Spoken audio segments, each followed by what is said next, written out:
everybody, and welcome to another edition of our complete Magic Origins set review. I'm Evan Irwin. I'm Brad Nelson. And we are here to talk about all the red cards, a few multicolor, a few artifacts, as we've been doing for every one of these. But we're going to kick it off with Abbot of Carol Keep. This is a red and a colorless 2/1. It's got prowess. I'm already a fan. When it enters the battlefield, you exile the top card of your library. Until end of turn, you may play that card.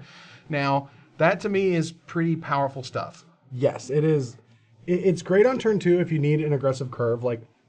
Now I'm looking at this in a constructed element, right? Correct. I feel like it's really sweet. I mean, like in limited, it's just like an auto include. Yes, and limited is just a perfect card. Like you can play it on turn 2 if you need a Goblin Piker that has prowess, but later on in the game, it's just going to give you a free card. Now sometimes you'll get punished because you'll just hit your 6-drop on turn 4. Right. But this is like a weird Knight of the White Orchid-esque ability, where if you play it at any other time besides turn 2, you play it before you play your land drop, and if your top card of your library is the land, you just get the land into play. Correct. So that's like one of the bigger benefits of this card. And curve considerations when you have options like later on in the game, you can either play this and another spell at the top of your library, or you can double spell with like a removal spell if you don't hit something great, and it's just a land. But it is a very powerful effect. Yeah, and do know that you can only play one land a turn. Even if you do exile the land, it doesn't mean you can play the land just because it says you can play the card. You still have to follow all the rules. But like, this is the card that kind of started out with, I don't know, it was like $1 or $2 or something on pre-orders, and all of a sudden it was like buy out, and like, everyone's like, hey, this card is actually really sweet because as the price kept climbing, and people were just like, well, I guess in a super aggressive red deck when you only have 3 mana, playing this guy for 2 of it, and then there's a Titan Strength, there's something else that I can play for 1 mana. I'm okay with that. Even a Stoke the Flames, I probably have enough resources to actually cast it. Oh, that'd be totally sweet. Yeah. I like it. So yeah, this card is really sweet and works perfectly sort of in the burn super fast aggro deck, and I expect to see a lot of play. Yeah, I think it'll see enough play. You want to be a little bit more mid-rangey, since I mean if you're just on 1 and 2 drops, like you need to have this aggressive curve, and this card technically isn't a burn spell, so maybe like it might invalidate itself because like everyone's going to be Drown and Sorrow and all this stuff, and you don't want to keep too much burden against decks that do that. Right. All right, I'm going too deep. You went way under or over or somewhere around. Yeah. Where this card will shine is hyper-aggressive mirrors, because card advantage is always key in the mirror matches. For example, last season, the Rabble Red mirrors were always won by the Rebel Belt Makas. Just the hard cast 3/3, like it was king, Just the hard cast 3/3. Yeah, this is a 2-for-1 in any way late in the game in a red mirror, and that's going to be a huge upgrade. So it's very good there. Basically, it's built-in red card advantage. Yes. And you can't beat that. Acolyte of the Inferno is a red and 2 colorless 3/1 with a Renown 1. And when it becomes blocked by a creature, it deals 2 damage to that creature. So this card doesn't like to be blocked. Should be able to get in multiple times, and being able to turn into a 4/2 that is like block me, brah, block me. That's pretty sweet. Yeah, I mean this is just the epitome of a trade up or down card. Like it's just designed to trade all the time. Like it can take out the biggest threat on your opponent's board, right? Or it can't just be blocked. Actually, no, I wasn't even thinking about it. You can't block it with something small. Correct. You must block it with something at least 3 toughness, or you're just going to kill it immediately. It doesn't say like after it becomes blocked or after it deals combat damage or whatever. It's like no. As soon as you block it, 2 damage happens to it. Ashmouth Hound and the other version of Ashmouth Hound that was a creature Acrolite something. Right. Like those effects were really good because like they were 2/1s, but they cannot be traded down with a 1/1. Right. And in a format full of Thopters, like this guy's still just going to keep getting through because it has to be blocked up. So this is actually way better than I originally thought. Like this is a very good card. Yeah, I think this card is fantastic. It's like an absolute staple in the red aggressive decks in draft, and like I can't imagine myself ever not wanting to play every copy I have of this guy. Yeah, for sure. It's super good. Act of Treason, we've seen this one a lot. Yeah. A red and 2 colorless sorcery, you gain control of target creature until end of turn, you untap that creature, it gains haste until end of turn. This is a standard sort of in so many sets at this point. Like, I don't know if there's another angle that we can give to it, but we'll kind of sort of go over as we've discussed it previously. It's good. Too much of it is bad, but it helps kind of in games. It takes games out of nowhere. They're a big flyer. Okay, I'll take it, and then I'll kind of alpha. And guess what else happens? What else happens? It's also very synergistic in the black-red sacrifice deck. Woo! They've never had that one before in a core set. No, they've never done that a lot. Yeah, you have Nantuko Shade or Nantuko Husk, and you have the Blazing Hound or whatever it's called that we talked about last time. That's sweet. Yeah, no, they're both very good effects for an Act of Treason. So, like, if you get a bunch of these effects later in the draft, because not everyone's going to be grabbing Nantuko Husk or Act of Treasons, you can just become that deck. And I'm telling you, if you get that deck and draw well with that deck, it's unbelievable. It's like, it's so punished. They're like, play my big angel or play that 4/6 that like taps things during your combat. And you're yeah. like, all right, take that, tap that, attack with this, sacrifice it, your turn. Yeah, absolutely huge in terms of swings. This is sort of a very synergistic card, but again, it's one of those that you don't want to run like 4 of these things or whatever just because it's common. But when you have 2 to 3 of them in the deck that has lots of sack outlets, it's a wonderful feeling. Yep. I kick your butt. A Crowan Sergeant for red and 2 colorless 2/2. It has first strike and renown 1. Man, we just got some good old-fashioned red creatures up in here. Yeah, I mean they're giving red the beatdowns for this set, and they need it because there's a lot of other decks that have very good cards as well. So like I can't remember the name of it, but it's in Modern Masters 2 where it has the Bloodthirst and it becomes a 3/3, and that was like one of the best 3-drops you can possibly draft. So like. And a 3/3 first striker in limited is phenomenal. And early in the game, it's going to be difficult for your opponent to deal with this guy if you have any interaction. So absolutely. Any pump spell, it's going to be hard to block. Yeah. There's a lot of 3 toughness guys. As we've talked about, like when something was a 3/4, we were like, 4 is a lot of toughness. In this set, it's almost pretty rare to find 4 toughness. Whereas the Soulblade Djinn is still just a 4/3. Once this guy is renowned, like, it's on. Yeah, and early in the game, it's pretty easy to get there. So like this is one of the premium, like, when you're the red guy, you're just supposed to just take all of these as you can find because they're just like meat and potatoes magic. Oh, sorry. Wow, what are we, 4 cards in, bro? Jeez. I thought we were gonna hold out longer. Yeah, Avaricious Dragon, 2 red, 2 colors, 4/4 flyer. It's got a grafted skull cap as the ability, which is at the beginning of your draw step you draw an additional card, but at the beginning of your end step you lose your hand. So there's a lot of risk. There's a lot of reward. It's hard to say that a 2 red, 2 colors, 4/4 flyer is not a good card in and of itself. One that provides card advantage, also good. However, like in limited, you certainly can't just run this out on turn 4 when you have like 3 cards in your hand because you're just going to get screwed. You're going to draw 2 cards the next turn. You're going to have 5 cards, not enough mana to use them all, and you're going to have to discard multiple good spells. So you kind of have to wait to use it correctly or to sort of time it right, where this is one of the last cards that you play. So you're able to use all of those cards that you're getting from it as soon as possible. But the issue that I have with this card is, in limited, it's not that good. Because it can just be killed, and if it forces you to discard your whole hand, or you have to wait all game for it, maybe it's fine in draft. But the problem I have with this card for constructed applications is this is one of the mythics in the set. Sure. And it rotates with Thunderbreak Regen. Like, it's going to be competing with just a strictly better 4/4 for 4 flying dragon. Right, and honestly, I just got that wrong, didn't I? Because if you have 3 cards and you play this thing at the beginning of your end step, you want to lose those 3 cards. Yes. Sadness. Yeah. And Thunderbreak Region is just so efficient and so good in terms of just, like constructed possibilities. If they rotate simultaneously, one is just better than the other. At that point, you have to be like, okay, I want more 4/4 flying for 4 that is incredibly dangerous, that doesn't just have 100% upside. Yeah, I mean, Thunderbreak Regents just has an upside. Like, Languish is like, and Crux of Fate are like the only ways to get it off the table without taking damage from it in some way. And so, like, I just think that this card is completely inferior, and I don't know why they put so much design space right beside each other in the 2 sets that rotate. Yeah, I mean, I know they wanted to bring sort of a grafted skull cap ability back. They pushed the dragon as far as they could in terms of, like, mythic rarity, mythic stats or whatever, but, like... Why not even make it cost 3? Honestly, like, a 3-mana 4/4 with these abilities does not seem that pushed. I mean, what about I mean, once you start getting to the 3 mana, it becomes so cheap that it becomes part of decks that wouldn't run Thunderbreak Region. Like, it becomes part of the Titan Strength, like all the cheap goblins, all the dragon fodder type stuff, where you're just like getting in as fast as you can, and that's cool. But maybe that's too much. I mean, maybe, but at the same time, like, we have Master Feast and we all laugh at it.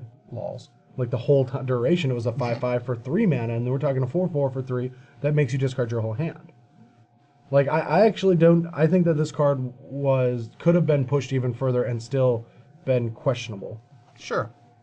Anyway, Bellows Lizard, a red 1/1 for a red and a colorless. You fire breathe it +1/+0 until end of turn. Okay. You have to be super aggressive. I'm not the biggest fan of this card. It's never been that great. It sometimes is playable, but people play it way too often. Just putting 4 mana in this thing to make it a 3/1 is just a lot of work for not a lot of benefit. Yeah, we traded guys, and then your opponent's like, you you just wasted your turn and traded guys. Like, Right. Not only I'll did take you that, yeah. trade this thing with my thing, okay, fine, but you did nothing else this turn because you had to put all your mana in this guy. Yeah. Not good. Not good. Not good.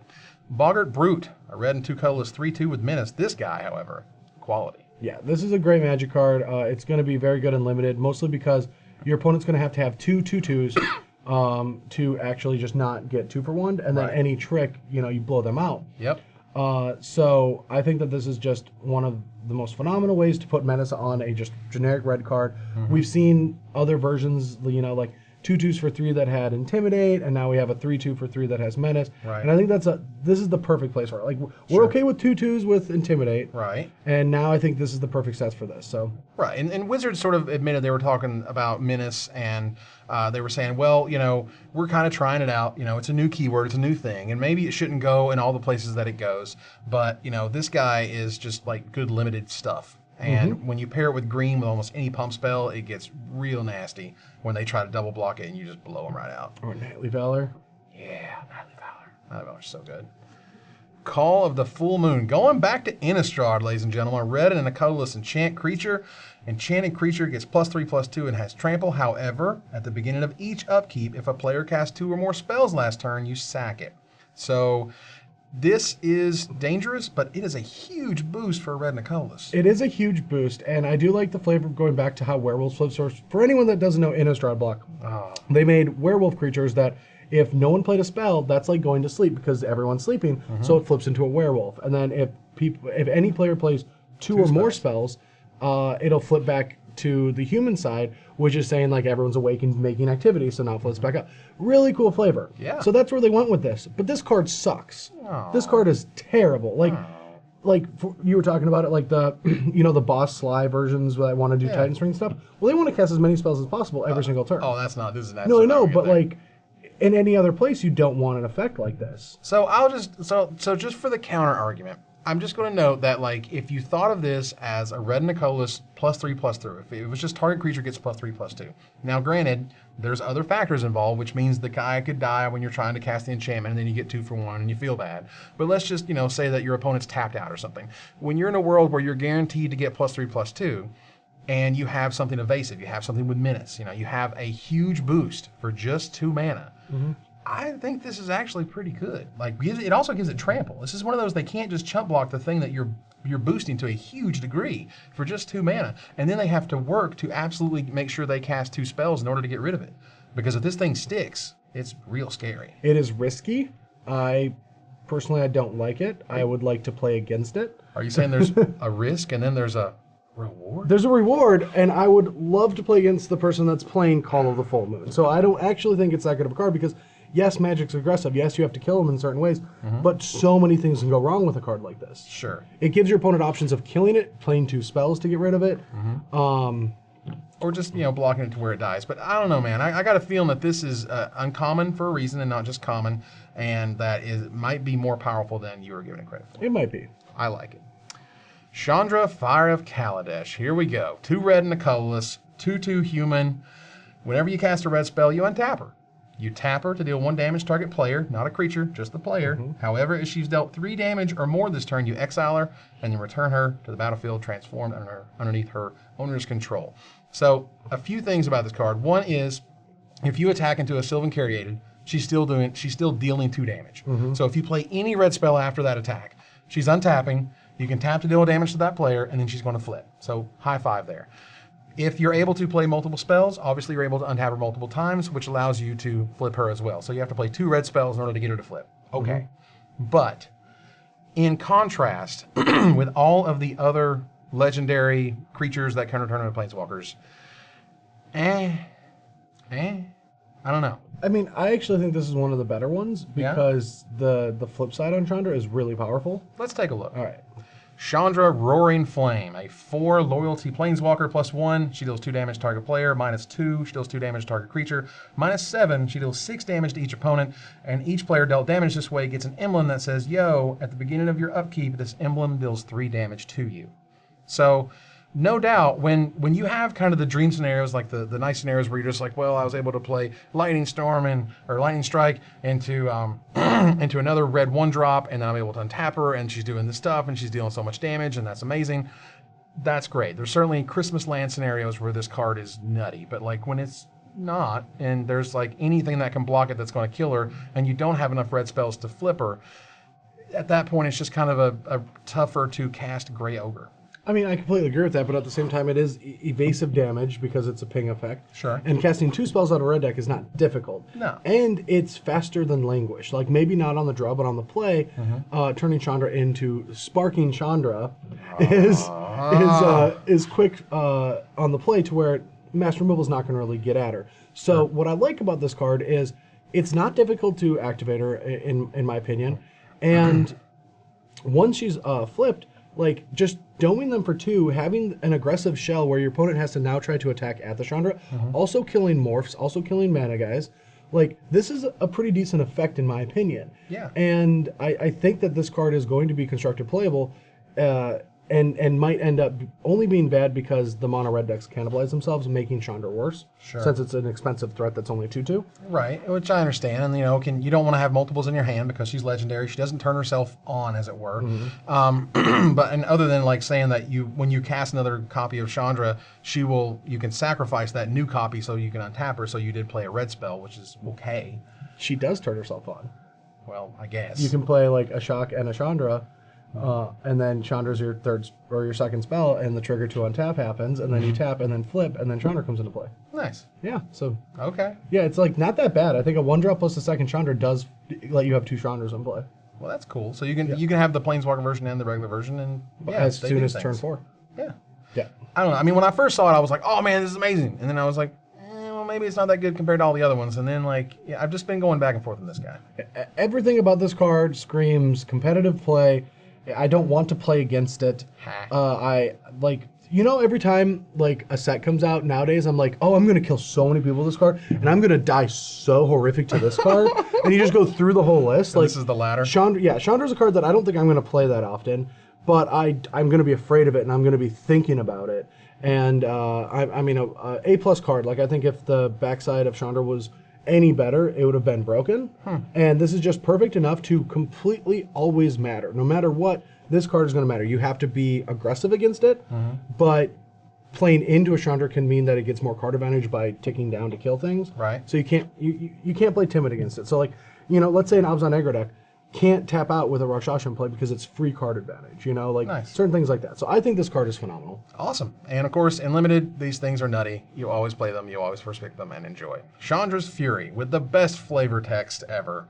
They started it. Red and 4 colorless instant. Deals 4 damage to target player and 1 damage to each creature that player controls. The coolest part about this type of card is that you can just set up boards where they're going to block, or you're going to make a weird attack, and they're not going to understand why you're doing this when they obviously have an X4 or an X3 that's going to kill your 2/2, and they're like, okay, do you got it? And you're like, yeah, and you take 4 and like wipe out your team. It's a good feeling. Yeah, no, this is a great card, and it's really good in this set because of the Thopter tokens, and that's really where like Chandra's Fury shows up in formats where like Wizards is like, these tokens might be too good. We have to give Red the ability to at least fight them. Sure. And that's where Chandra's Fury is at. I think, what was the last time we saw it? Was it M14? Something like that. Yeah, I think it was M14. No, it was M13, but whatever. It's it doesn't an M matter. something digit, who knows? It was a core set. It's a core set. But yeah, this card always shows up when the 1 damage matters, and that's exactly what you play this card for. Like, it deals 4 damage to them, but you usually only want it to pick off their 1/1s. Right. And you know what? They It's worth started it. Yeah, they did start it. They started it. It's their fault. Chandra's Ignition, hot and fresh out the kitchen. You know what I'm saying? 2 red, 3 colorless sorcery. Target creature you control deals damage equal to its power to each other creature and each opponent. This is an absolute limited super bomb. This is the atomic bomb. This is a card that you set up the most absurd plays that just blow out everything and their face, and you get in with the creature because it's not going to deal with to itself. Do not say you set up absurd plays. This is the kind of card that people will, after their match, they'll be like, so guess what I did? It was masterful. Like, I am going to be on the Pro Tour because I played a really big monster. Yes. And my opponent played more monsters, but they had a lot of them, but Mom was the biggest monster. So I played this card that said, kill all their monsters. And you're like, yeah. Like, You killed all their monsters? that makes sense. Like, that just seems like a very, intuitive play. And you're like, no. No. No, I had to craft that. I crafted the ridiculous bomb that won me the game because it's like just engineered to win you the game. Yeah, there's not a lot of cheap interactive removal. It's a lot of uncommon. And it's like situational, like with spell mastery or something. Right. And so like, it's really hard to stop this card. This card is absurd. It's like really hard to play around. You're just like, well, they got it, and I'm dead, or they don't have it, and I can actually play a game of Magic because, it's the power level in this thing in limited is absolutely absurd, and in constructed is not there because in constructed, as you see with almost all these types of cards, and there's some cards like this in green that say like draw cards equal to target creature's power, and you're like, oh my god, I can't wait to do that on a Pelucranos type creature or whatever it is, and they always die in response. They just always die in response. So I mean, there's only one that ever was good, and that was Disciple of Bolus. That was the only good one. yeah. And people didn't even think it was that good. I did. It was okay. But this one, of course you can. But this is really sweet. Chandra's Ignition, like, I also love the flavor of this card. It's really cool. Like, it's actually the igniting of her spark, Mr. Vorthos over here, who's all of a sudden decided to be Vorthosy. In the moment before execution, she realized what it meant to be a Pyromancer, to be alive, to be Chandra. So I don't know what's that guy is trying to execute her because they framed Chandra for burning down a village. So what happened is this evil commander dude rides into this village where she's hiding because they sort of found out she's a pyromancer and they try to kill all the pyromancers. And then they're like, well, they're gonna kill you. And she's like, why? And then they start burning down the village and frame her. And so and right before they kill her, she's like, and blows up everything. Super Cyan and just awesome. Cobble Brood, red and 3 colorless, 5/2. Good old-fashioned red card. Yeah, this is the kind of Magic card that is going to trade with anything. That's all this card is here for. It's trades. It's that person that walks up before the tournament starts with the binder. It's like trades. Anyone got trades? Yeah, just anyone. Trades, bro. Yeah, that's all this card does. It'll trade with a bear. It'll trade with a dragon. It'll trade with anything. It'll trade with a newbie. It'll trade with a veteran. Yeah, doesn't matter. It just wants to trade. It just wants to trade. It's just got all the binders. And it usually will. If it's not trading, it's killing people. Right. Wow, that got awful. I mean, that's why I always bring my trades. I don't know what's I don't want to die. I got trades. Please don't kill me. That's what he does. Old Cobble Brute. So not a super high pick. Not a card I like to play in multiples, but it's certainly got it's got its upsides. You only want to trade with this card when you desperately need something. That's a bad analogy. You don't want to play this card unless you don't have 23 playables. Okay. Sometimes 22 playables. So, sometimes you're like, all right, you can kind of come in and be a part of the clubhouse, but you're leaving as soon as somebody cool shows up. Yep. Trades. Demolish, a red and 3 colorless sorcery that destroys target artifact or land. This card has been reprinted 1,000,000 times. We've talked about it, like half a dozen or something. Yeah, and there's not even any artifacts that are worth killing in this set, so it's just pointless to play. And I mean pointless to play. Do not touch it. Don't. Just look at it and be like, that's a cool, there's words on that. If you lost a game to an equipment, just accept your fate and go to the next game. Don't try to be like, I gotta demolish that. I'm gonna get my demolish and kick your butt. Blah, blah, blah. No, you're not. It's a bad card. Don't play it. Dragon Fodder, an excellent card. A red and a colorless. You're putting 2/1/1 red goblin creatures tokens onto the battlefield. Sorcery speed. It's been played in standard for almost as long as it's been in print at this point, and will more or less continue to be so. Yeah. The Atarka Goblins deck, or Atarka Red deck, and now with Pile Driver coming out, that's the next card we're going to see. Of course. But, this card is almost evergreen on its own lately. They just keep printing it and printing it and printing it. But it is a good red card. And now the way to look at this card is it is the equivalent of a Grizzly Bear. And it's not better or worse. It has upsides and it has downsides, like we've talked about earlier, where the 1/2 that makes a 1/1. That's literally what I was about to say. Yeah. The aeronaut or whatever. Yeah, you can't attack into a 2 toughness creature in the air, just like Dragon Fodder can attack into a 2 toughness creature on the ground. Right. But this is great, just fodder on the board for different interactions. Yeah, you spread across the bodies. You have 2 chump blockers at that point if you need them, or you just get that aggressive start because you want 2 power for your 2 mana and. That's solid stuff. So between this and a Hordeland Outburst that made 3 of them for 3 mana, that's good enough. And in a world in Constructed, you have Jeskai Ascendancy, which used a lot of this for its advantage because you just want to sort of dump creatures out on the table and then give them all these cool bonuses. Or it's unlimited when you just need good, efficient cards. This is a good, efficient card. Yep. You'll play it and you'll enjoy it. Ember Hellion. 2 red, 3 colors, 4/5. It's got trample, and if another red source you control would deal damage to a permanent or player. Now that's a red source. That means creature, sorcery, instant, whatever. Land. Yeah. If you have famous made it servants in red, play. don't confuse them. It deals that much damage +1 to that permanent or player instead. This card is a bomb and limited. This card is just nutty, and it makes all your guys bigger. So a red source is also a creature, so it more or less gives all of your team +1/+0, even if it doesn't really kind of say that, it does. It's basically a 5/5 because if you hit them, it deals 4 + the 1. If they try to block it, it's still doing 4 + the 1. Like, this card is efficient and awesome.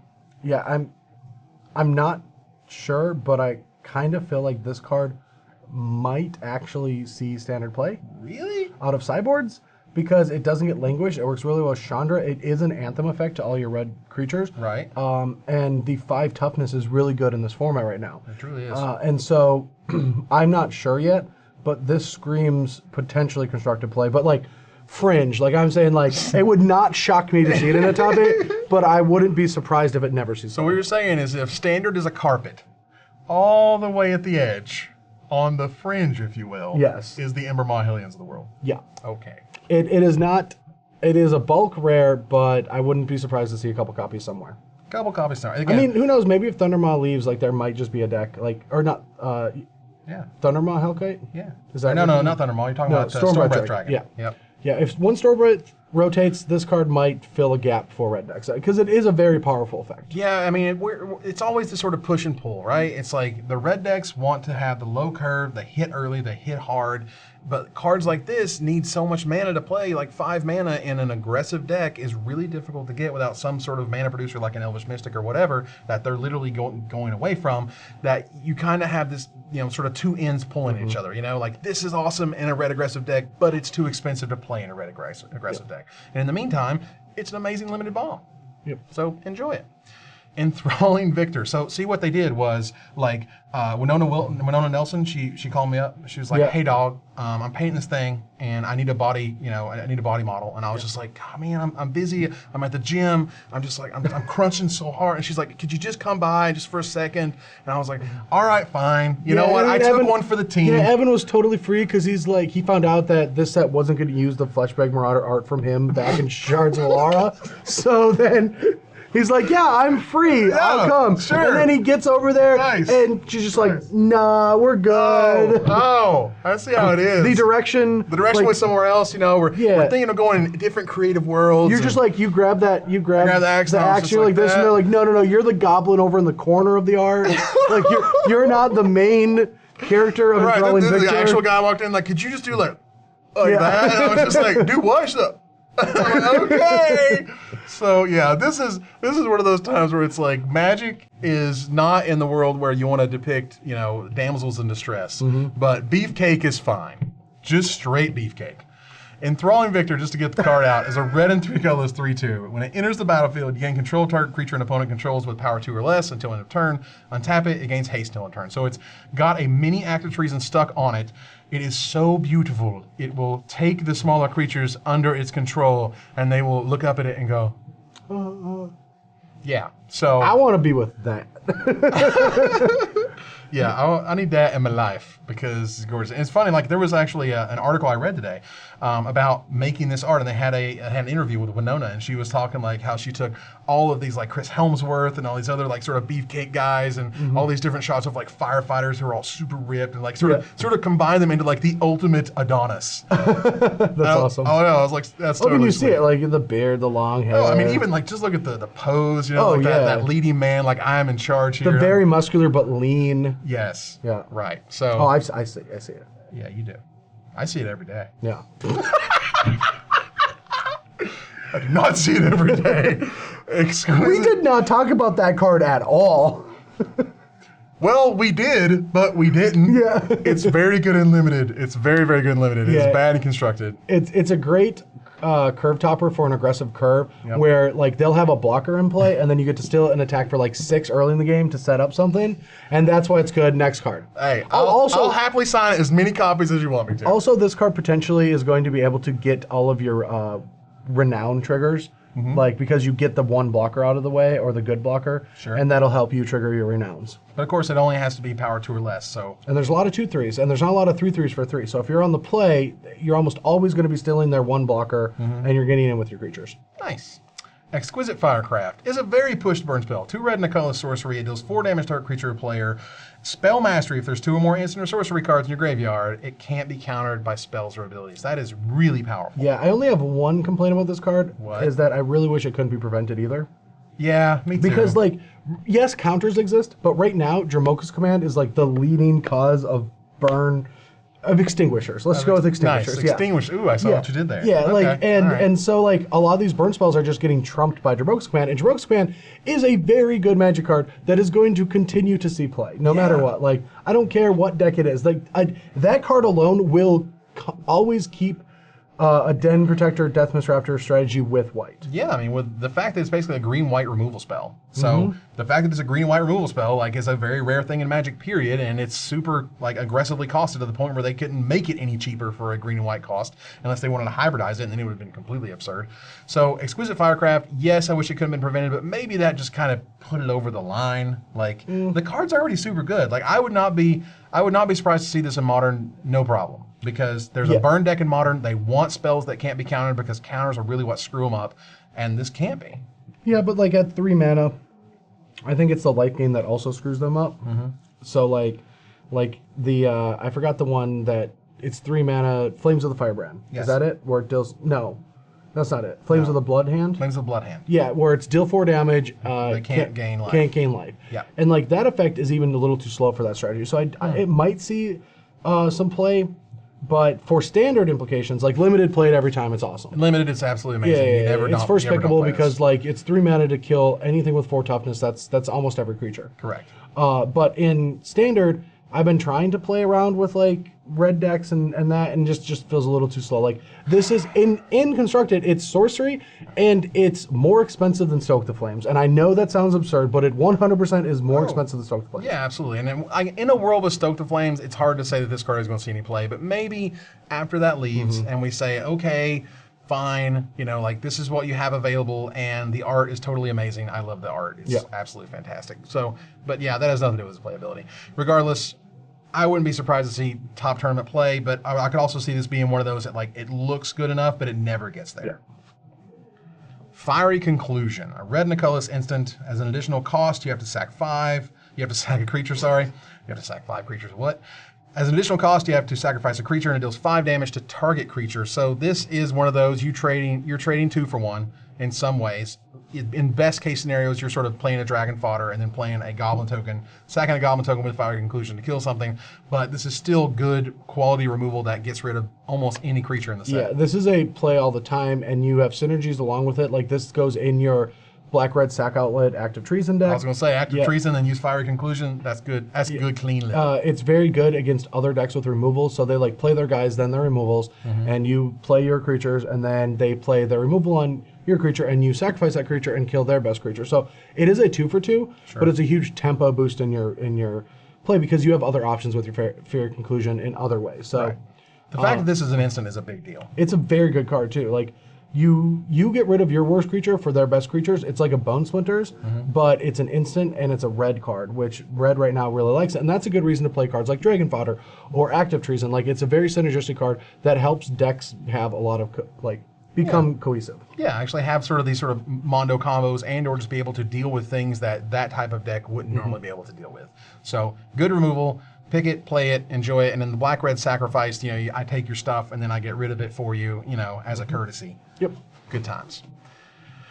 Fiery Impulse. Oh, this one. A red instant that deals 2 damage to target creature. Spell Mastery, it deals 3 damage to that creature. I mean, I don't know how many people, but I know a lot of people had that. I read it, flipped out that it was lightning bolt. It was shock turn lightning bolt, and then it's not. And then you had the cool idea, and we talked about this in another video, where it was like if this was it deals 3, but then it deals 2, it's still lightning bolt by default, but it turns into shock as it just sort of kind of depowers itself. And I think that's a really cool design. Yeah. It would have been really interesting. Maybe, who knows, maybe they tested it. I don't know. But I don't think Wizards, by default, I don't think Wizards wants to make cards better that get worse. Like, the card itself has diminishing returns. Sure. Like, the single spell of it.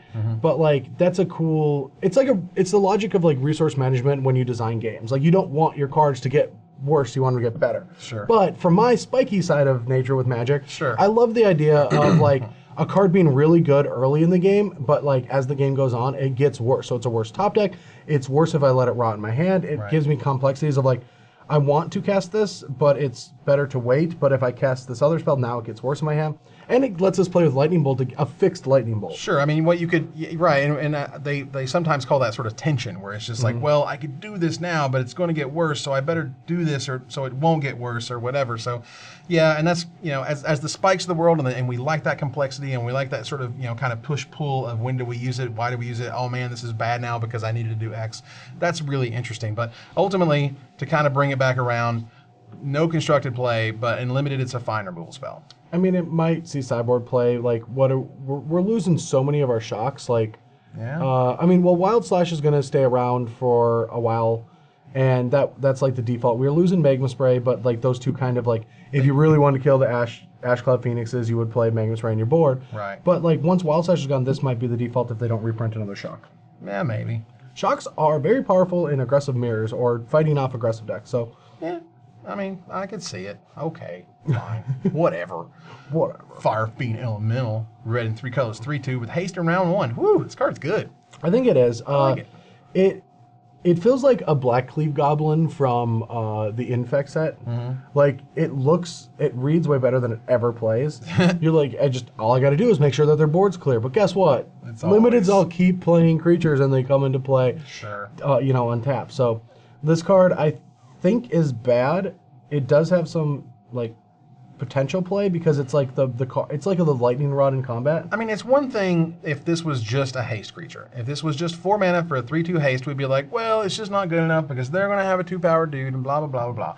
But sure, I mean, you know, you want to craft a board where they're not going to have a 2-power guy. And if they don't have a 2-power guy, you're able to get in there and turn this into a 4/3. And at that point, it becomes a real legitimate scary threat. I do like how you're like, if this was just a 3/2 haste for 4, it won't be good. You're the guy that like goes to the used car salesman and you're like, I need a car, and they point you out to a car like that's too expensive. It's like, what if we put an air freshener in there? You're like, deal, Dude! I just needed something else. It just smells good. I'm in. Yeah. Right. Well, look, man, you can add abilities to cards to make them better. I completely agree, but Renown is getting through with a 3/2 haste for 4, and I just don't see that happening. I am not sure. I mean, this is not one of those I want to run a ton of, but like I think it's got some sweet potential. I like the fact that there is an upside rather than just being like it's just a core set, so it should just be a 3/2 haste and let them figure out it's bad. You know, like I get it. I get that that's bad by itself, but they put in the air freshener. That's what they did for me.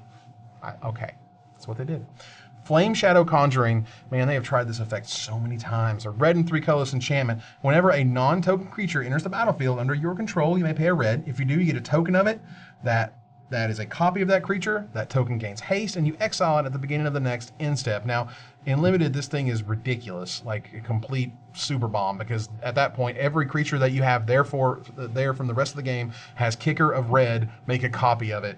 Thanks. Attack, Yeah, a copy of it and smash. Copy of it if it has into the battlefield effects. Like we'll see here when it makes Thopters, there's some other cards that make Thopters. Like that's absurd. Like, but what they've done with this type of effect, they just keep pushing it and pushing it and pushing it. It just never hits constructed play, and I still don't think it will at this point. This one potentially, but I don't think so. Yeah. It's tough because cards like this, I do see the positive sides of it. Like it does have this powerful implication against like control decks, where like, you know, I put Chain to the Rocks in a Rhino deck. I might try this with a Rhino deck. That seems sweet. Like Atarka, Dill, Oh God. Dill Infinite? 10, and you just let the one die, so you keep the copy, right? Like, Right. like that's fine. So any come to play ability is super powerful with this card. So we'll see what happens with it. It's close. I think it is close. It's super, super close. And they have tried so many times to make copy effects that are reusable and abusable. And I think in casual, this is like the funnest card ever because you always get 2 of whatever creatures that you're playing. And I think that's great. So, and it kind of looks like it's making a heart. Aww. It loves you, Brad. It loves you bunches. I just feel like this one's like, what the Like, hell is this? who What are you dis? doing? All right, Giraper Aether Grid. Really? Giraper? God, help me. See, I have to say the names. I have to say. Oh yeah, I don't have to. That's in my contract. Ridiculous. I will not name a card. Yeah, of course not. Red and 2 colorless enchantment. Tap 2 and tap artifacts you control and deals 1 damage to a creature or player. This is a build around me uncommon. This is you're playing the red-blue Thopter deck. You want to get as many Thopters as you can. You want as many Thopter makers as you can. Anything that says Thopter on it, you're just in. You just don't care. You're just like, look at the back. Thopter sweet.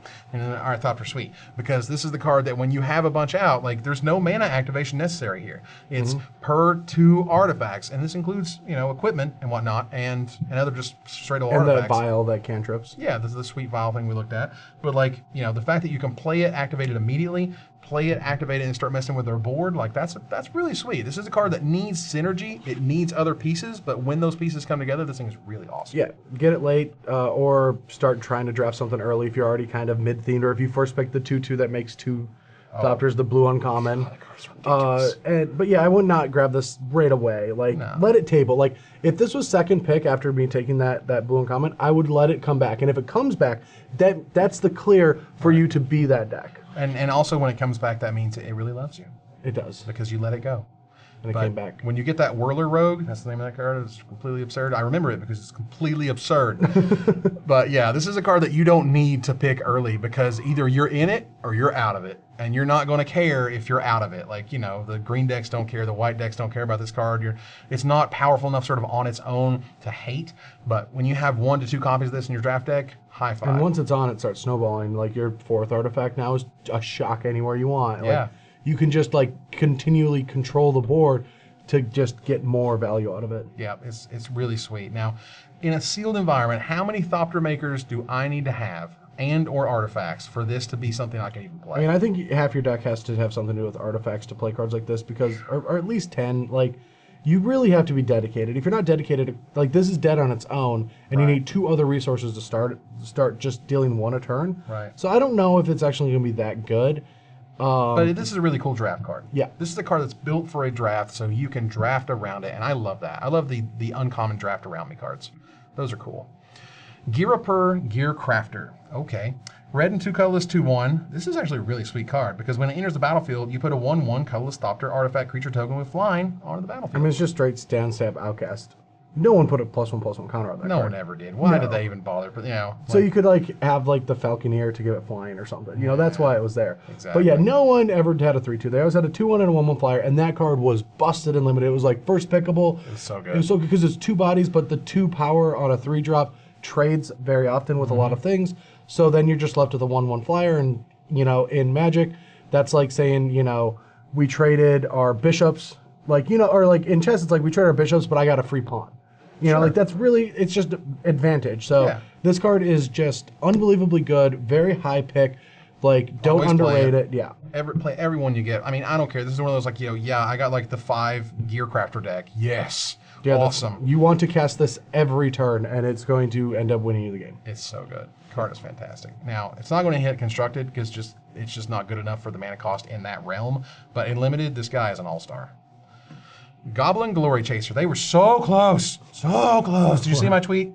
When I was like, hey, Wizards, would you please print this card?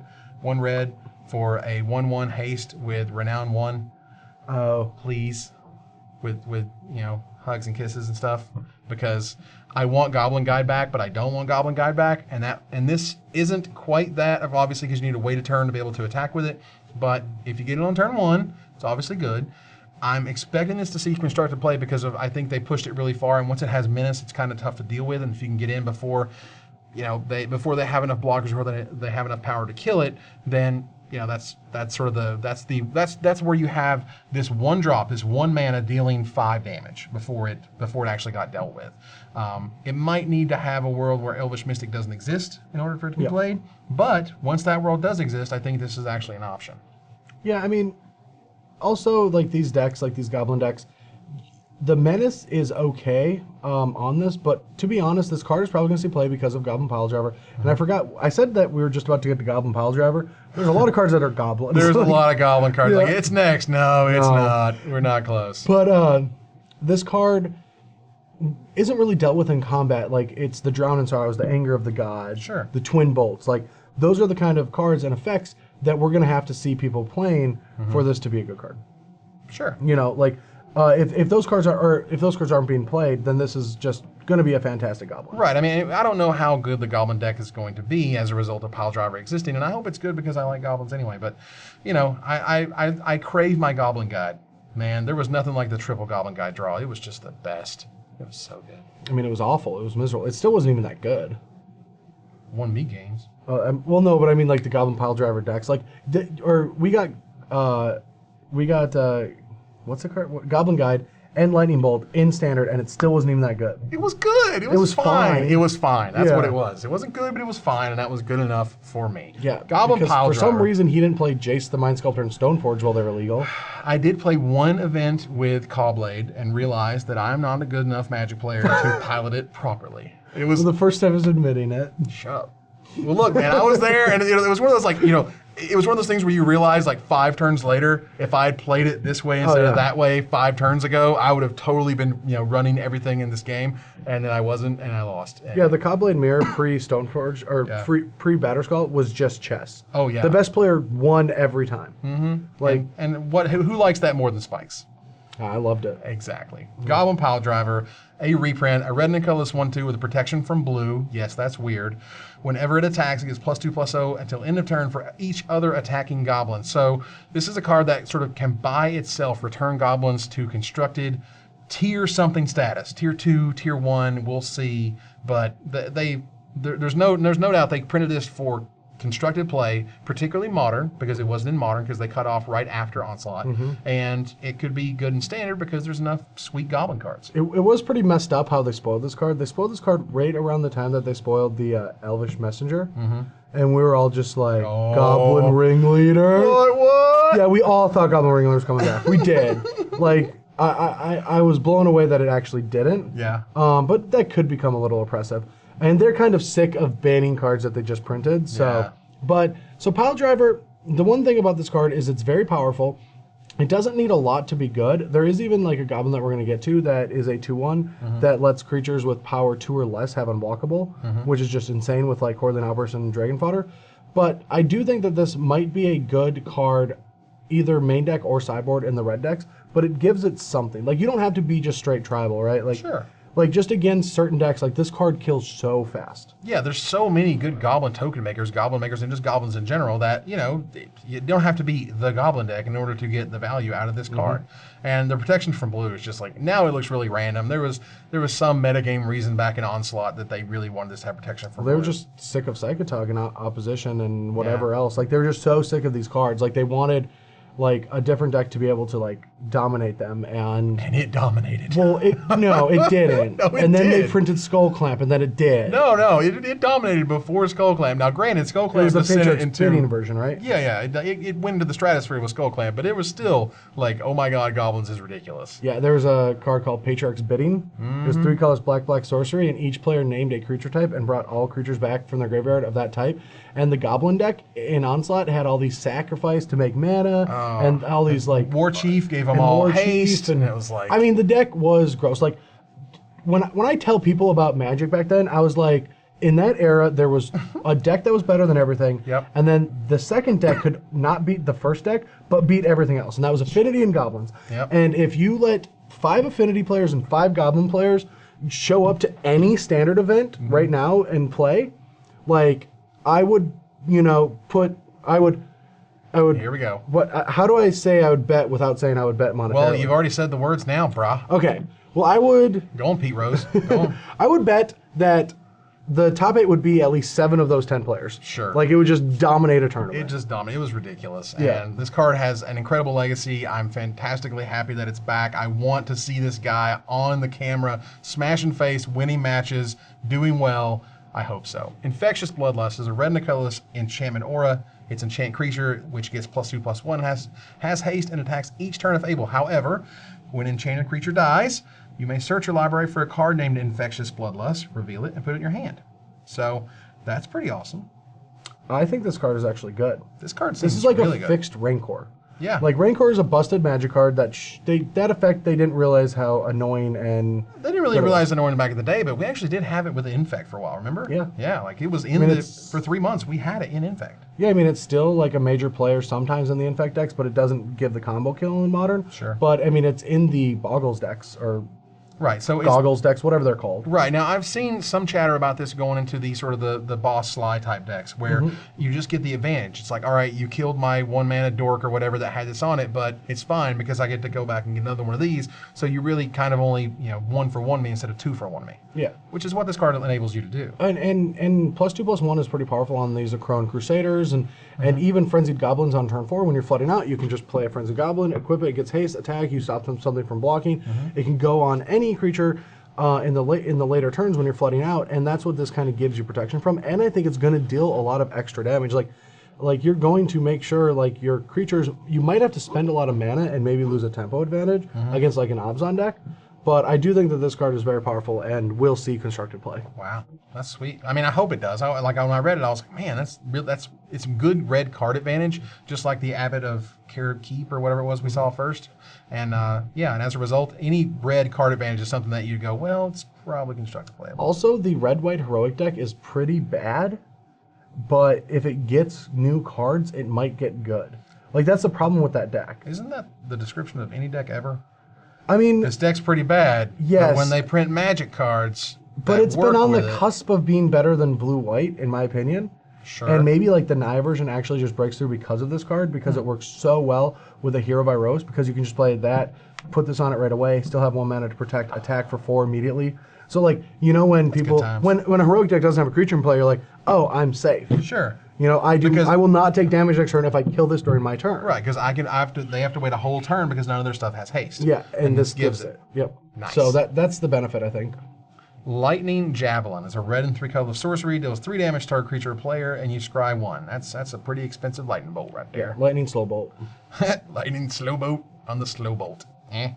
But anyway, it's removal, it's a bolt, it scries, it kills things, it kills your opponent. Like it's Yeah, play it every time in your limited decks. It's really good and limited. whee, everyone's seeing constructed at the end.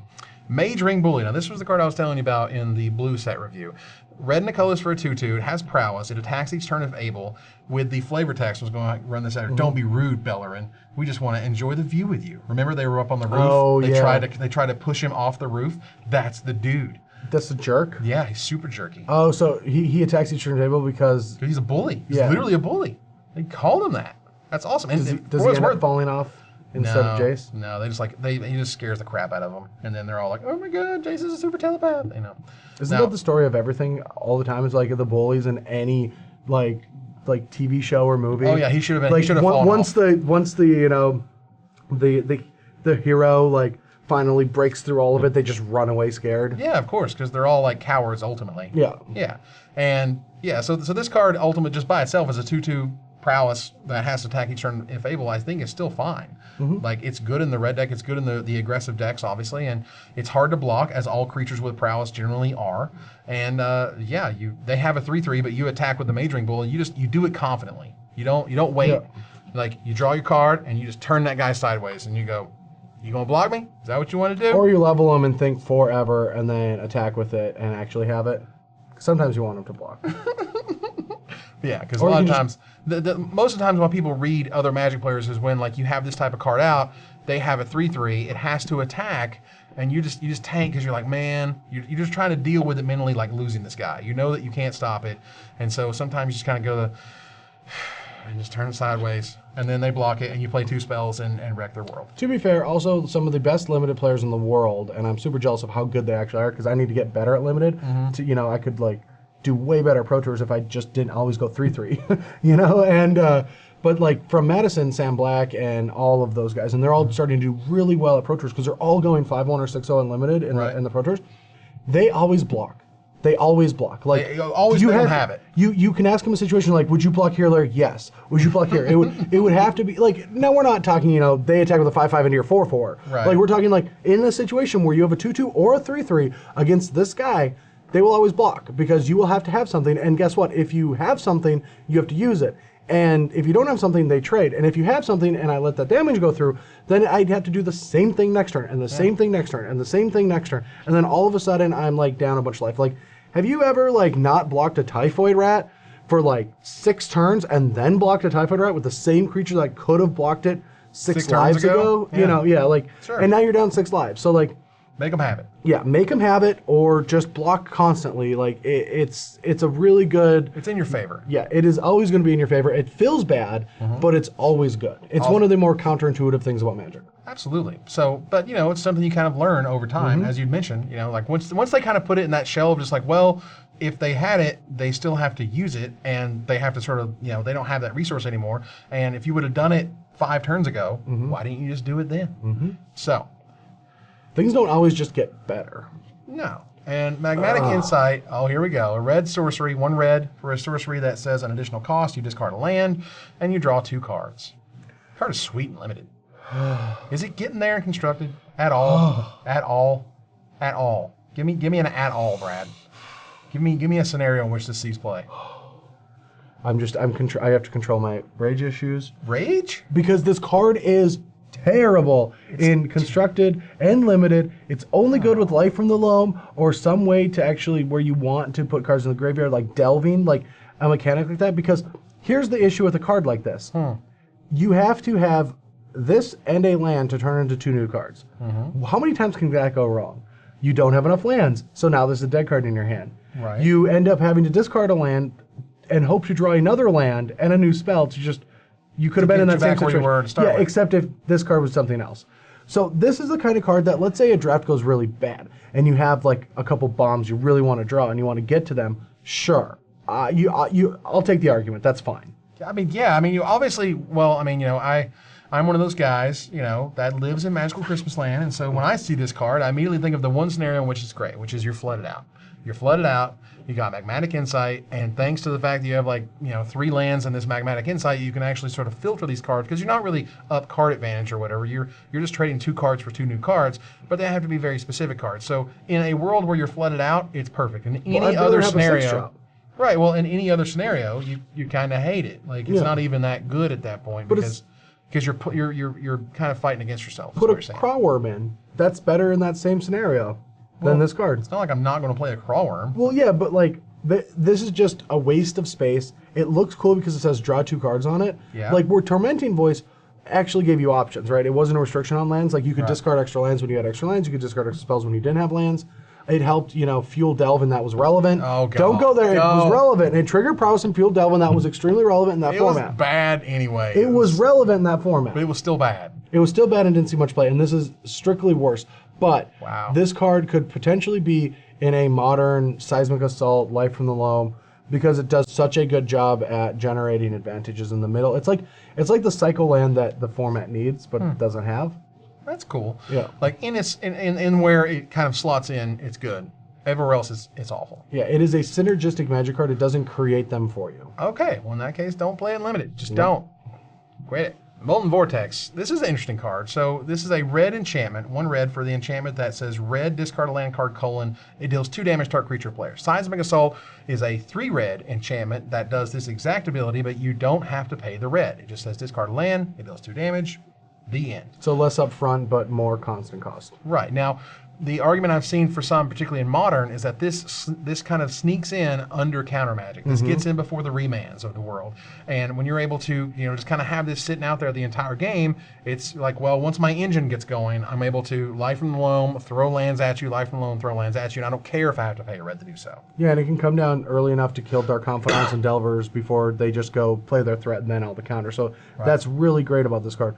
The problem is those decks are just not good right now because the combo decks are so popular and the grindy decks. Like we have so many awesome Wizards banned all the stuff, and then we still found the turn 2 combos. Like we're scraping the bones here to find them, but we're pitching World-Spine Worms to Nourishing Shoals, and we're like playing crew lands and Primeval Titans. Like we're finding combos, but like they still exist. And this deck is like in a world where everything is so grindy. In a world where everything's fair. Yes. This is a fine card. Like if Jund is everywhere, this is a fine deck because it has so many ways to interact with that. Sure. But like outside of Jund decks and Delver decks and those being the most popular, like this is not going to be a good deck. Even with Delve, like early Tazagers is really disruptive. So I'm not a big fan of this card. It seems cute. It could potentially see standard play if like XYZ happens. Yeah, I don't know what that is. I don't know what the XYZ is because you don't have returnable, reusable stuff like Light from the Loam. I think a lot of people want it to work because it's sort of this weird, cheap seismic assault. Mm-hmm.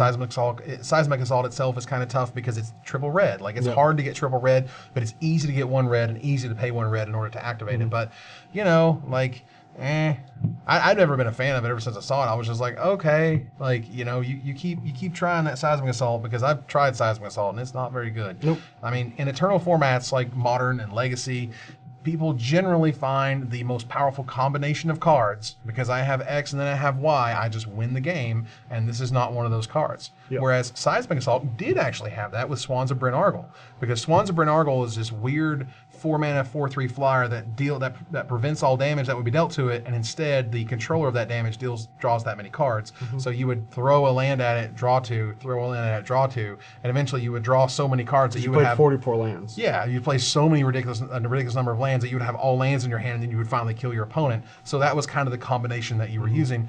But even that is just too slow these days. Yep. Just can't keep up.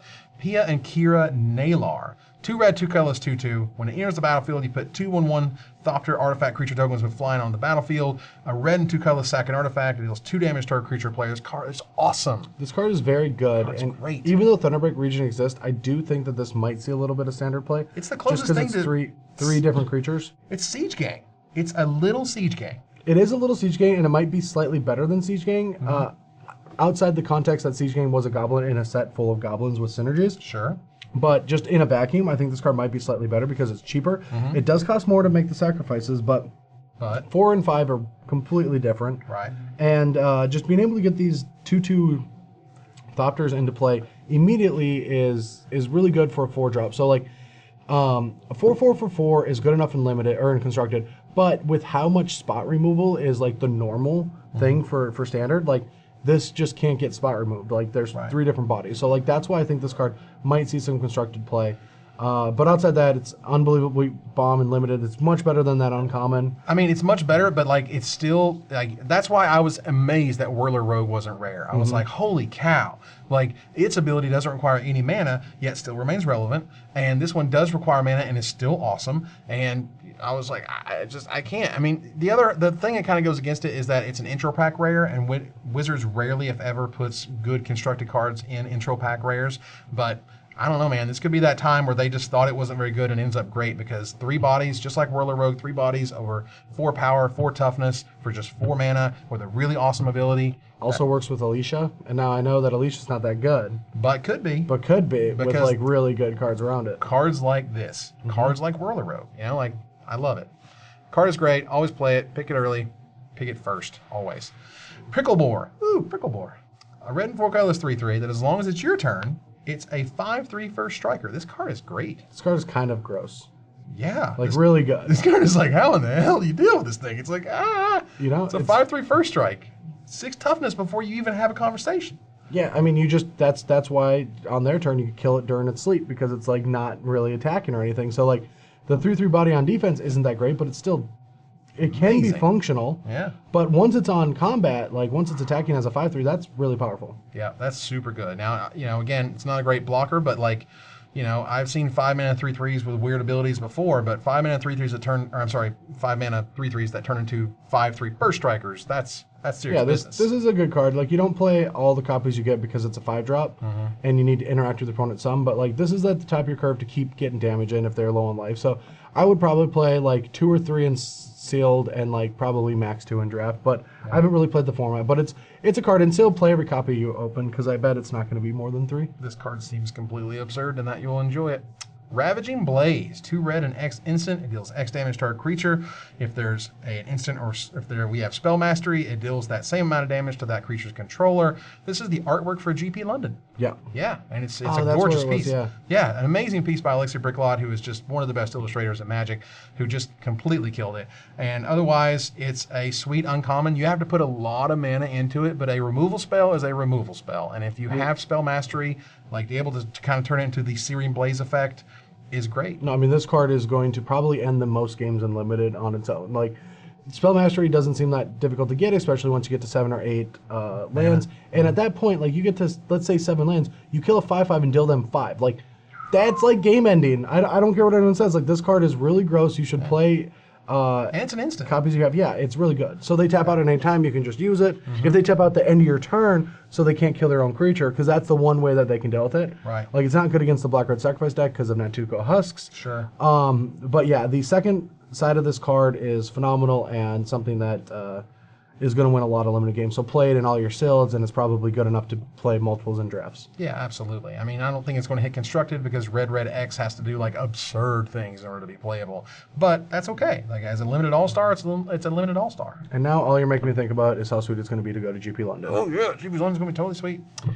Scab Clan Berserker, this guy will see constructed play. 2 red and a colorless 2/2 haste with Renown 1.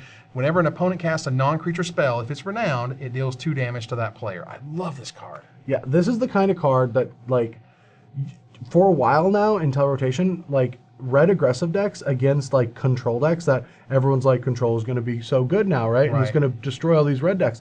You get 4 Eidolons and 4 Scab Clan Berserkers against control decks.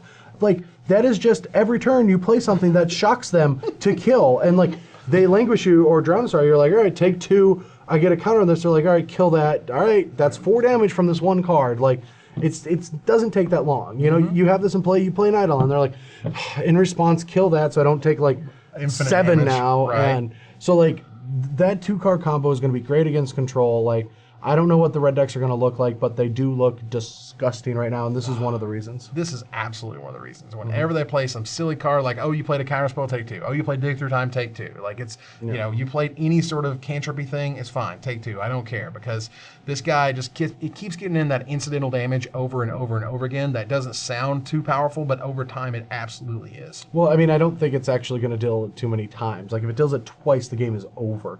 Because that probably means it's attacked twice and dealt 5 already. 9 damage or whatever. So, like, what it's going to do is, like, they're going to mass removal you, and you're going to just play it, haste, attack, play it in your sideboards, don't play it in your main decks, bring it in against control decks. This is your anti-control card. Absolutely. They're not going to have a lot of blockers, so you're not going to be running this thing into Courser Crewfix or whatever. But when they're blue-black control and they're trying to play their Perilous Vaults and they're trying to play Ugins and they're trying to play Crux of Fate, you want to punish them at every single step, and this is a card that does that.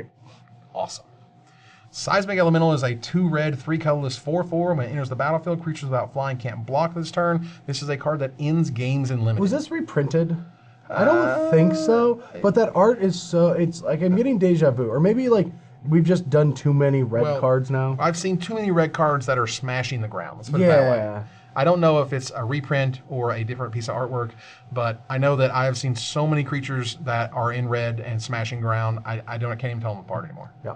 So and very generic red card flavor text, like something run, oh my god, we're gonna die. I mean, like, okay, we get it, red's scary, sure, play every copy, it's very good, it's blah super blah sweet. Blah, it's just, it ends games, it falters, that's very amazing, good, just play it, you'll love it. The end. Skyraker Giant, 2 red, 2 colors for a 4/3 reach. Reach on a red card. This is stupid. This is weird. Where's my Giant Spiders? Why does red get better Giant Spiders? Like, I've always been a fan of Giant Spider, and now red just gets better Giant Spiders. They get better Giant Spiders, don't they? That's weird. Now, this is a card that just feels like it is here because blue-white flyers exist, and you want to be able to stop blue-white flyers, so red has to have something or they're just out. I think there's a reason this is uncommon because it is a very powerful anti-flyer and just basically kills almost every flying creature in the set. So, you know, like, fine. If you want to make a giant spider awesome and give it to red, do whatever you want, Wizards. What do I care? Very good. Play it every time. Yep, you'll love it. Smash the Smithereens. Yay! I love this card. Red and a colorless instant. You destroy a target artifact, and it deals 3 damage to that artifact's controller. Yeah. This is the insult and the injury. It is the insult and the injury, except right now there's more enchantments, and I don't see enough artifacts to be constructed playable yet. I mean, except for, like, whips, where, like, you know, you have Kolgun's command for some decks, and if whip is a big issue, that's fine, but, like, with Jamoka's command, like, these god weapons, they just made it, like, die in all directions, so it just doesn't matter because they're both enchantment artifacts. Well, it kind of had to die in all directions because that card's absurd. Yeah, I agree. And it had its time in the sun. I will agree with that, too. Yeah, I mean, like, and if there's some better artifacts that show up in Battle for Zendikar, maybe this thing could see some more play, but, you know, this card is very good. It is very efficient. And if you're playing against a deck with a lot of artifacts or has an artifact theme or whatever to it, like, you know, is this good enough to kind of bring in versus the Perilous Vaults of the world? Or even the whips? No, well, to be fair, mono red decks do not care about Perilous Vault. Sure. They just, they You should be laugh winning at it. by that Yeah, they point. laugh at that card. It's It's the Freaka's Cures and the Drown in Sorrows and things like that. Like blue-black, if they don't have Drown in Sorrow, they can't beat mono red decks. So yeah, this card it's not playable right now. And maybe in limited if there's a lot of Thopters, because it is 3 damage to them.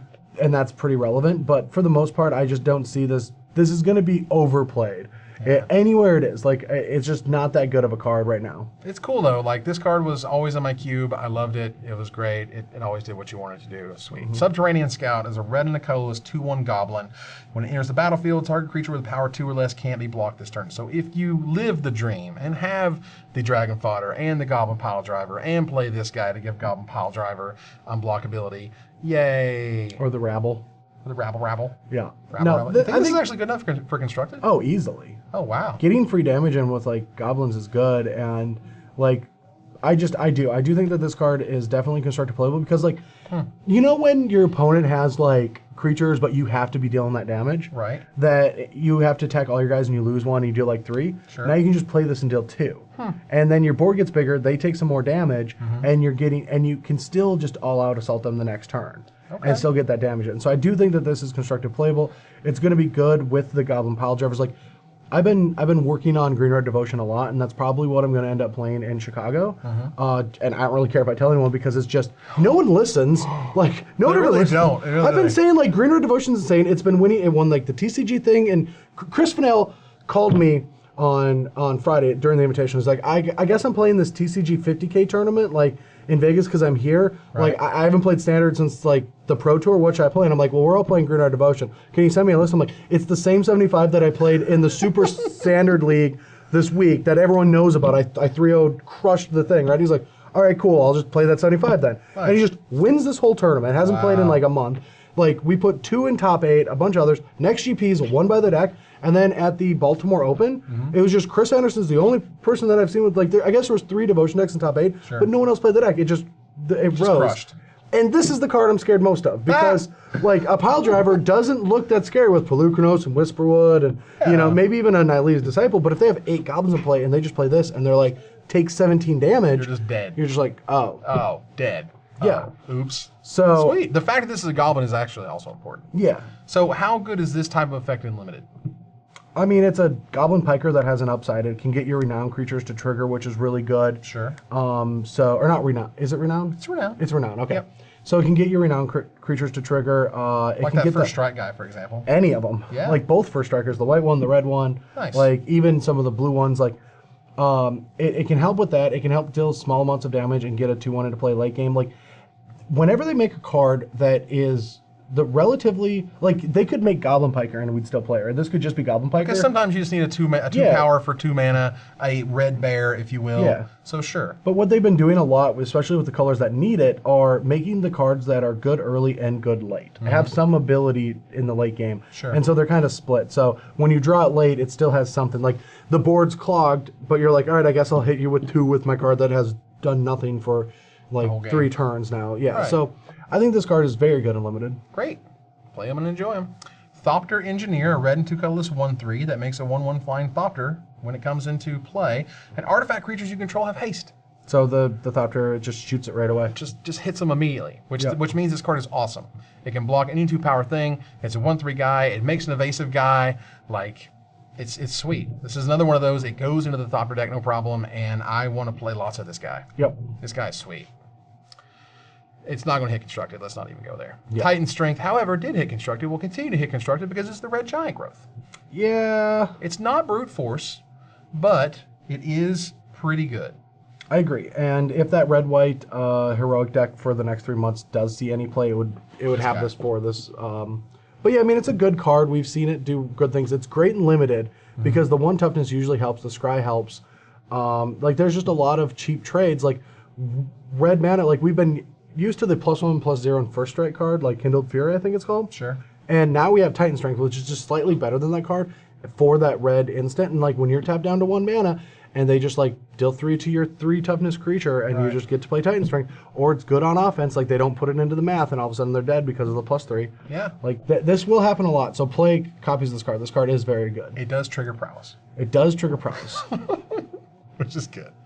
Volcanic Rambler, that's a weird picture, is a red and 5 colorless 6/4 with a red and 2 colorless colon, dealing 1 damage to target player. Has this card been reprinted, or when it was spoiled, I've just talked about it so much that I thought it was reprinted? Maybe. I don't think it was reprinted, but I have talked a lot about this since it's been spoiled because this is the weirdest card I've ever seen. And red does have a Crowworm, I forgot. I was going to say, this is literally just Crowworm. 6 mana for a 6/4, but it also has an ability. With a reach ability, like, oh yeah. It's like, when we play our 6-drop, we probably have a lot of lands left, and let's use it. And, Yay. and it probably is worth it for the race, because, like, red probably needs this because there's so much evasion everywhere else. Yeah, there's tons of evasion. This card is huge by itself. Like, you don't want to run a ton of these because you don't want a ton of them stuck in your hand, but like as a 1/2 of in draft and as a 2/3 of in sealed, like, okay. Yeah, I mean, I think it's fine. Awesome. Prism Ring. For 1 mana, it's an artifact. You choose a color. Whenever you cast a spell of the chosen color, you gain 1 life. This card is bad. Yeah, this is no one's precious. Done. It's cute though. Pyromancer's Goggles. Love this card. 5 mana legendary artifact. Tap to add red to your mana pool. If you cast a red instant or sorcery spell with that mana, you get to copy that spell and choose new targets for the copy. The coolest thing about this card, before we talk about its implications with other cards, is that those are Jaya Ballard's goggles. Yeah. And the flavor text is, I hope to meet Jaya Ballard someday. I think we get along. Quote, unquote, Chandra Naylor. That is awesome. That is just a flavor home run. Yeah, and I don't know why the goggles are there. Yeah, like what happened, right? Like, what happened to Jaya that she doesn't have her goggles anymore? Did she already die? And she's saying, "I hope to meet," because like they're zombies. Like, God. This. Well, no, this is the world where anything can die, right? This is the superhero world. Like, well, of course. Like Elspeth will be back one day. Of course she will. Like Black Zombie Elspeth. Ooh, but still, the fact that this card does what it does, sort of story-wise, is fantastic. Now, how good is this in Constructed? Well, I played it once and it sucked, but it probably was pilot errors.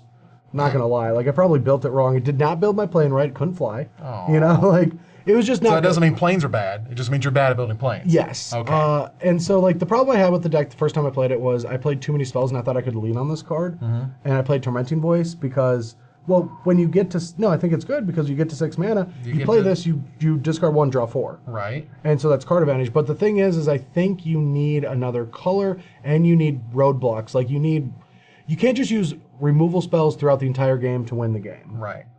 But that's cool. I mean, like, ultimately, this is a very exciting card. I just love the idea of this card. The design of this card is so sweet. Yeah, and I feel like this is going to be an unbelievably good commander card because, like, or even in modern, if you're trying to just goof off, because this is what you want to play with Cruel Ultimatum. Oh, I knew. I was waiting on it. This is the Cruel Ultimatum part. You just Well, get 2 Cruel course. Ultimatums, Cruel Ultimatum rules. Like, I get it. Like, okay, so in Limited, how many red spells do you need to have in order for this to be played? Ram Roller, 3 right. mana colorless, 2/3 artifact Juggernaut. Ram Roller attacks each turn of Fable. Ram Roller gets +2/+0 as long as you control another artifact. Look at this guy. I can read too. You can read too. Hey, y'all. So a 4/3 when you have a Thopter token, which is more than likely what's going to turn this guy on. Otherwise, you have to attack each turn. So in the red-blue Thopter deck, pretty good. Yeah. Without an artifact or without other artifact type things to go with it, pretty bad. Yeah, I mean, you're not going to play this unless you have a lot of artifacts, but there are a lot of artifacts in the set that don't play kindly to non-artifacts. Sure. Like, there's just a synergy theme. It's like the 6th color, to be honest, in this set. Like, there is a very big artifact theme. And so it's just a good card in those decks. Like, it's a 4/3 that attacks every turn. It's not like you're going to lose your guy. Yeah, and there's that one card, the 3 mana 2/3 that gives all the artifacts +1/+1, which is amazing good with this card. follow-up. Absolutely, it's a terrific follow-up. So, those are the types of cards that have such incredible synergy with each other. And as long as you can turn this guy on with some amount of artifacts in your deck or some amount of Thopter makers, I'm a fan. Oh, yeah, this is a good card. Sweet. Ruined Servitor. 2 mana 2/2. When it dies, each player draws a card. Probably one of the best cards ever printed. I'm not even kidding. Everyone's happy when it dies. You're happy when it traded. They're happy they get an extra card. It's a 2/2 for 2 for any color. So, like, if you're short a bear, you can play it. Everyone's happy. This card is just a good Magic card. Like, A fine Magic card. I mean, it's a great Magic card, not because it's, like, the best thing ever. It's just, it plays so well in every time, every, like, turn. Anyone's happy when it dies. Like... Are you kidding? Well, but no, I'm just saying, like, when they kill it with a 2/3 or something, or they kill it with a, some sort of trick or whatnot, like, they get a card back too. I mean, they do, but they used a trick on your Rune Servitor.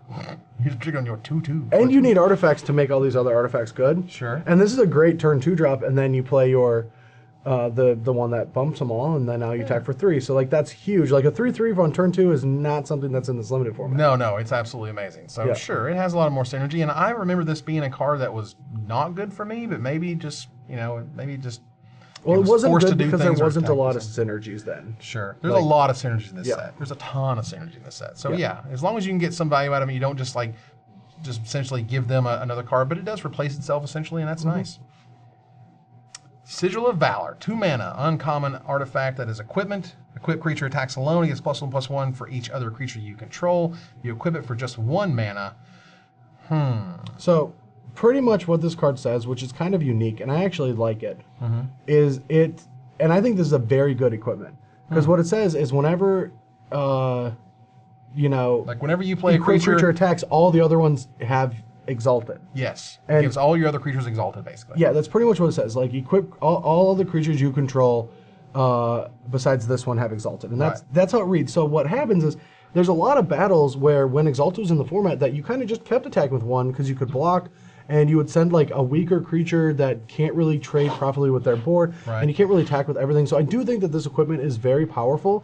You don't play a ton of them, like probably just 1 each deck. Sure. And it's going to play way better than it reads. Yeah, I mean, Exalted also played a lot better than most Yes. people expected it to. It was like, oh, Exalted's whatever, and who just wants to attack with 1 creature? But like, when this gives +2 or +3/+3, like that's serious business. Yeah. Like that is turning your crappy little creatures into real dominant threats that they have to deal with, and suddenly they have to deal with a Sigil of Valor versus just dealing with your other bombs or your other monsters. Also, the games where your board on the ground is stalled, but your fly game is strong. Like now, your fly game is a lot stronger. What? So your game is fly? Yes, I threw Fly that game? to the hoop to you. You did, and I was like, "Whoo! No, you can't handle it." Okay. Aroa's champion.